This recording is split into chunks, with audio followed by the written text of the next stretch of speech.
Hello everyone, and welcome once again to Arrow Discussions. I'm Captain Logan, and with me is Beware the Steve Baxi. Hey everybody, Steve, we're back to Arrow again, finally. Arrow and Flash both back this week, and we get to talk about Oliver being dead, but then not dead. Oh man, so surprised, right? And then everybody being like really somber and sad like they were with Sarah, and how it affects everybody. I want to straight away, before we get into opening statement, say that I think this show is potentially back on course. I want one more episode before I say that. That's why it's the best one we've had so far. That's why I use the word potentially. Let's go ahead and jump into opening statements. And Steve, tell me what you thought of this week's episode, and give me a best moment and a worst moment, sir. Okay, so immediately, like I said, I think this is the best episode we got all season. I think the Sarah one's also really good, but I felt like this one was finally building some groundwork. We finally got some character stuff. Felicity's finally back to where she was. To being interesting and being enjoyable on screen.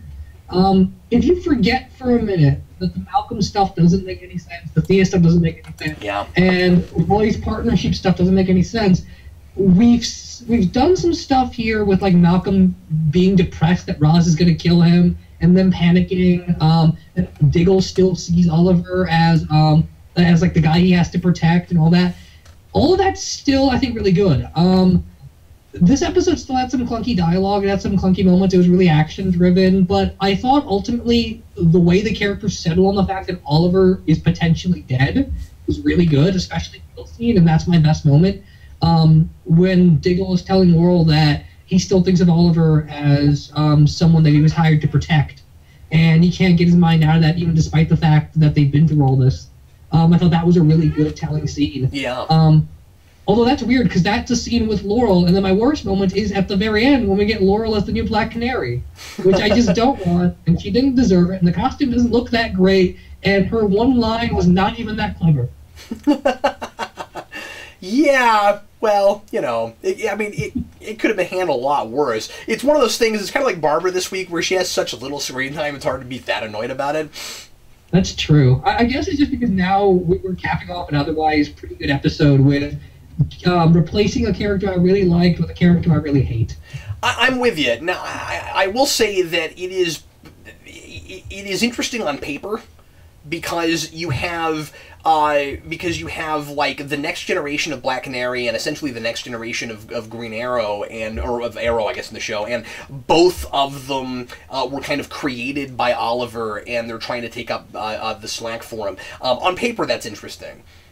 Yeah. Yeah, it's not a bad idea, and they said a lot like they want to do the next couple episodes with Black Canary and Roy and what they do after Oliver's gone. Yeah. This episode doesn't do too much of that, but the next set of episodes is supposed to be a Black Canary trilogy, and so maybe we'll step up with that. Or it'll be impossible to watch. Ooh, boy. Yeah, it's one or the other. A Black Canary ooh, okay, all right. Well, I mean, you know, I want to be open-minded, but haven't liked her since first season, so okay. Yeah. All right. Also, Stephen Amell has confirmed that Lazarus Pit is not how they're bringing Oliver back, so I'm calling it Katana's there, Soul Taker Sword. I don't know how that works, but it's Soul Taker Sword. Well, I think it's unfortunate that they're not doing Lazarus, and I had heard the same thing, Steve. And I don't know why. I don't know why they're not doing it that way.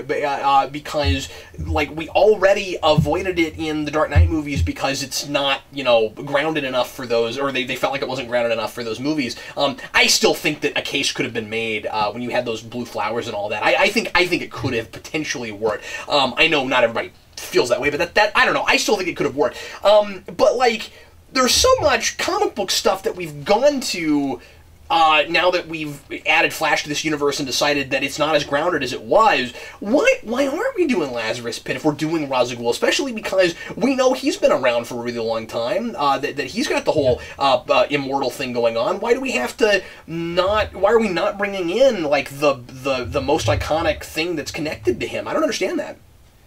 Yeah, and I mean, aside from some more disagreements with the actor, they've got that characterization down pat. That is Ra's al Ghul. Yeah. So it's really strange. Even the stuff we talked about last season with the Mirakuru basically being either some product of Lazarus or something that could lead up to it, it feels really counter not use it. Really counterintuitive. When you had the League of Assassins being set up in the flashbacks of Season 2 while we simultaneously were doing them in the present day, because we can't do things in the past and not have them directly affect what's going on right now in the present from wherever they are in the flashbacks. Anyway, and we were doing Mirakuru there, sure seemed like a lead up to me, and as I always feel like I have to say, I'm not saying that you can't do it differently and that it's bad because it's not just like the source material. It's just that all that groundwork was there. I really thought that's where they were going. As you said, it seems a little bit counterintuitive. And why are we going, if you're right, if it's a sword or something else, why would we go out of our way to either make something else up or do something a lot more obscure? I don't get it. I mean, I guess we'll see how they do it. But if it makes more sense for the mythology of this show and like it was somehow set up earlier, cool, you know. But it sure seemed like they were going to Lazarus Pit. But whatever. All our episodes have lots of references to the Soul Taker sword and the way like Katana used it and the whistling sound it made and such. So maybe they were talking about this since the beginning, and maybe that's why the casting Katana had some confusion going on earlier. But even so, if Lazarus is a red herring, it's a really bad red herring, because no matter what you do with the Soul Taker sword, Lazarus is just so much cooler. Yeah, and also a lot more well-known. You can't set up Soul Taker sword and expect anybody except for Steve Baxi to know what you're doing. Or anyone that likes the Outsiders, too. Or yeah. So, you know, anybody but Steve and, like, 5 other people. I'm just kidding. But anyway, okay, well, I'll get my 2 cents really quick on this episode. The first thing I want to say is I liked the villain plot with Brick. I thought that was really well executed, really well handled. I was really impressed that it was not a random thing, that it was connected to the Arrow legacy idea, and that if Oliver were dead, this guy trying to take all the work that he's done and destroy it with all the evidence for all of the thugs and everything, that he would have died for nothing. I was really impressed with them for going there with that and like making it personal for everybody involved, and that you've got everybody but Canary, I guess we're calling her that now. Everybody but Laurel and Roy getting out of it, and obviously then we've got you know, the Atom coming into things. But like they're all getting out, not realizing that how personal this is for everybody. I think that's all really well handled. I like that. I thought the guy playing Brick was wonderful. I thought that he had a lot of presence. I'm excited to see more of that guy. I think that he's a worthy big bad. I like that we're getting back to street level stuff. I like that we're back to the Glades. He wants to take it over. That's exciting. I don't know. This felt like a really good first season episode. You know what I mean? And that's not a slight against it at all. I mean, like, it was like we're going back to kind of the kind of the bare bones of what the show used to be, except suddenly without Oliver. My biggest complaint is maybe weird. I don't know that anybody else thought this. I kind of wish that we weren't doing flashbacks right now. Partly because I've had a really hard time being sucked in with the flashbacks this season anyway, and they feel like kind of placeholders sometimes, where it's like I'm not really invested in that story. And I guess we've said that in previous seasons, and then later on I've kind of retracted it. I'll be very surprised if I retract it with this season. It just feels like we're kind of stalling out for the next thing to happen. And it's like, okay, we get it. Oliver has to work with this guy, and Waller is making him do things, and we still don't really get why it has to be him and all of that. I think part of it is just I don't like the setup in the first place. But the problem is he feels like he's still here because we keep going to these flashbacks, and I want to feel like Diggle and Felicity and feel like and not feel his presence as much. You know, I want it to parallel the Sarah episode more, like right after she died, where her presence is felt, but we never see her on screen. I don't like that I keep seeing Oliver on screen. And of course, you get to the end of the episode, and he has already been resurrected, and so we're probably gonna kind of jump to that and you know see him like recover and stuff. But could we maybe? I just don't feel like there's enough going on with the flashbacks. And you didn't need more of them to have the reveal of those two being the ones that fight. You didn't need that. We know who they are if we've been paying attention. Why couldn't we not do the flashbacks this episode, and the next episode, instead of having flashbacks, just keep intercutting between him recovering and what our people are doing in the city and beef up the main A story. That's what I think they should have done. So anyway, that's my biggest complaint. I don't know what my favorite moment is. I think overall I just really liked the somber tone of this episode. And oddly, I like Felicity a lot in this episode. I really appreciated her like when she has that speech where she kind of loses it and is like, this isn't what she would have wanted. She's not talking about the Adam and his dead fiance. She's talking about Oliver and Sarah, and I really like that stuff. Steve, I think we should have gotten here by episode 4 or 5 this season. I feel like we've been dragging out until we got to this point, and this is where we should have been the whole time, especially because this is a season about loss and grief. We should have gotten here earlier. We didn't need all that convoluted stuff to get there. I think you could have come up with way less convoluted and believable in a believable way to get Oliver pitted up against Ra's al Ghul. I don't think you needed that super convoluted villain plot from Merlin. Yeah, honestly, episode 4 is where this should episode 1, Sarah dies. Episode 2, Oliver has 24 hours to find the killer. Episode 3, he dies. Episode 4, we're here. There's nothing in between there that's important. If you want to do Count Vertigo and Brick and stuff, you can do it in the rest of the season. You've got time for that. Yeah. I don't understand why it took so long. The flashbacks, like you mentioned, the thing with Maseo at the end and saying will be great for you for life, I didn't buy that at all because, one, he didn't save his wife. All he did was help him find her, and if she's dead or gone or something, then that scene would just feel really awkward. And plus, that conversation should have happened in the first episode, because I still don't know why they even need Oliver in the first place. I know. Everything with the flashback was so weird and time-wasting. The thing with him not being able to break the window was laughably bad. Yeah. So I don't know what they're doing, just kind of dragging us along with that. I'm sure there's something at the end of the season where Ra's al Ghul or Brick and the other guy at Vertigo are going to use Alpha and Omega to nuke the city or something. I feel like that's the ultimate end game of this. That's why they're stretching it. But it's sad that it's become that predictable, or at least that's what we're coming to expect from it. Steve, I feel like a lot of what we did in stretching it this thin was make me not like these characters anymore. Yeah, agreed. And suddenly I'm liking them, and it's like they're not who they were when I wasn't liking them. And we accidentally lost sight of who they were, because everybody makes sense in this episode, I think, for the most part. Like, the way they get there maybe doesn't. You have to forget the dumb stuff. Like, you have to forget the fact that Merlin made Thea kill Sarah, and so they should just want to kill him on sight instead of the calm reaction they had. Yeah. Well, and just like things like that. One of the things that keeps, and I've said this a lot, but one of the things that keeps driving me crazy with Thea is they keep putting her in scenes like she's just a normal, sympathetic character, but she's done all this really horrible, reprehensible stuff. I don't get why I'm supposed to feel for her. Okay, so manipulated by Merlin and brainwashed to kill Sarah, yeah, but the rest of it's all been of her own accord, as far as I can tell. Yeah, and based on the little characters you got with Boy, I don't know why he's not jumping in out of his seat to try and get Thea away from Malcolm. I don't either. What happened to their relation? I know they're not dating anymore, but they're friends, right? What happened to his concern? Does he...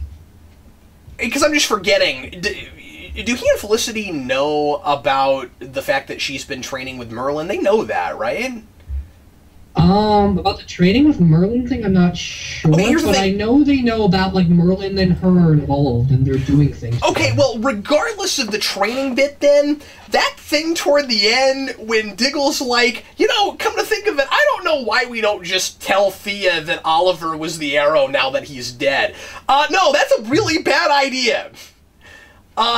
Because, yeah, you know that Merlin knows that, but I'm just saying...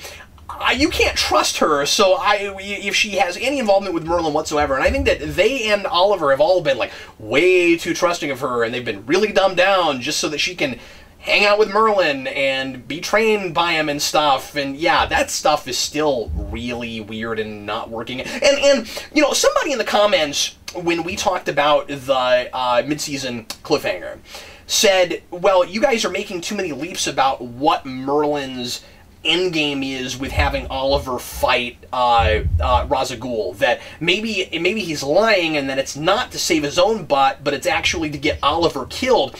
If it was a lie, he's still, of course, lying about it here, and if ultimately he doesn't have some larger reason for doing that, and it really was just he hoped that Oliver would kill Ra's al Ghul, boy, that still is ridiculous, right? Like, I don't know why he thinks that Oliver had any better shot against him than he has. Yeah, I mean, I don't want to get to conclusions, but I feel like even if they reveal that it's something grander, it's impossible at this point to make it work. Because it just makes it so he's being mischaracterized episode to episode to lead us to that point. In this episode where he's telling Thea that they have to leave now and they had to wait this long until Oliver was confirmed to be dead, the fact that he had to go check it out to make sure, the fact that he went to Team Arrow saying that I'm fearing for my life now, like, even if he's lying about all of that, you still have to wonder, well, why didn't he and Thea just abandon the city as soon as Oliver went to fight Ra's, and why didn't he tell him this 3-4 episodes ago? Yeah, I'm trying not to jump to conclusions too. But first of all, this show has done plenty of stuff, especially with the end of season 2, to make me not trust it on stuff like this. They don't seem to have learned their lesson about giving bad guys really super convoluted plots, schemes, and when just to pad episodes out when it's easy to come up with an easier way for them to get whatever it is that they want, right? And no matter what it is that Merlin ultimately is up to, I don't see how this was the easiest way for him to get there. We'll see. If they convince me, I'm going to be very impressed, but I said the same thing last year about Deathstroke, and it didn't pan out. So I guess we'll see. Let's answer some questions and comments, shall we? You know what? I'm sorry. Actually, before that, let's go ahead and do trivia questions and stuff real quick. We may run a few minutes over with this one because there's a lot to talk about. So we may add an extra 5-10 minutes. But anyway, Steve, did you have a favorite quote? We didn't do quotes yet. I had one. I like the line when Thea gets scared that Malcolm's in her house and she throws a knife at him and she says, I could have killed you. And Malcolm says, it's you think so? Yeah, I like that too. It's cute that you think so. I like Felicity's. I thought it was very poignant. I like Felicity's "There is no this without Oliver." Yeah, I thought that was great. I also like all of the speeches were really good. Yeah, they were. I also liked the exchange that Roy and Diggle have toward the beginning, actually in the teaser, when Diggle says, I'm more of a Glock kind of guy, and, or I'm sorry, when and Roy says, I didn't say anything. I thought that was really funny, because before that, there was a little bit of, oh, he's terrible with arrows. And Roy was, at the beginning, you see him in the suit, he's like, tight. We need to talk more about Diggle in costume, I guess. I'm seeing a lot of people saying, give him a mask. Here's an idea. How about if he's going to wear the arrow suit, and he looks good in it, how about if he's going to wear the arrow suit, he wear it, I don't know, every time they go out, not just the one time at the beginning. They go investigate later something, and he's not wearing that suit. Why? It seems like when you're breaking into a place, that's the time you want a mask on. Also, he's a military guy. I don't know why he's not opposed to just wearing some kind of armor or hoodie that he can conceal weapons in.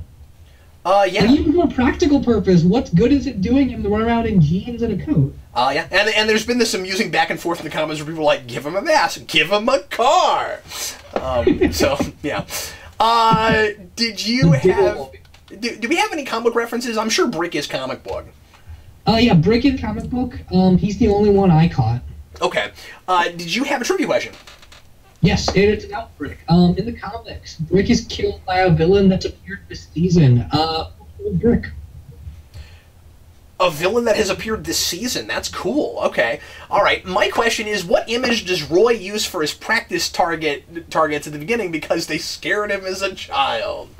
What is that? Okay, let's see if we've got some questions and comments from people. Let's see. AMC Comics, I personally hope we get a lot more Roz this season. It seemed like they were building him as a main antagonist, and now we've only seen him in 2 episodes. I agree. Yeah.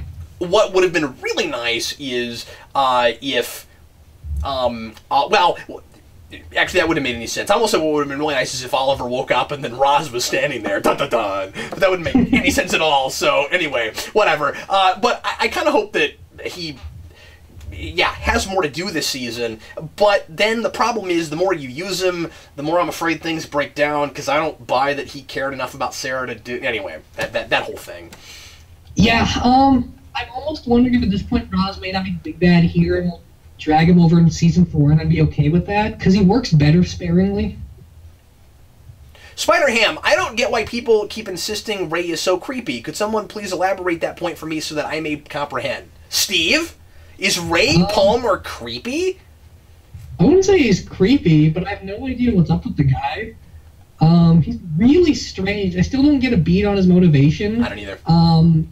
He's doing like a lot of really random things. The thing about him wanting to be the Atom and then rebuild the city, and all of his weird stockiness with Felicity, but still being motivated by his wife. He is kind of a conundrum.